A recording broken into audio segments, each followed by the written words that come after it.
నమస్కారం ఘంటారావానికి స్వాగతం. ముందుగా ప్రధానాంశాలు.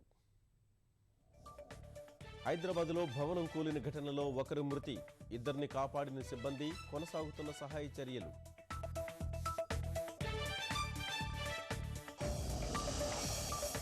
శిథిలాల కింద 10 మంది చిక్కినట్లు అనుమానం, బాధితుల్లో అత్యధికులు విజయనగరం జిల్లా వాసులే.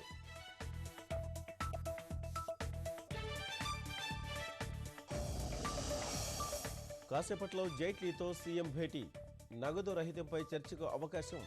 అమరావతి సిస్టర్ సిటీ నిర్మాణంపై పశ్చిమాస్ట్రేలియాతో ఒప్పందం. కర్నూలు జిల్లాలో గుండెలో కర్ర దిగి వ్యక్తి మృతి, బైక్పై వెళుతుండగా జరిగిన ప్రమాదం.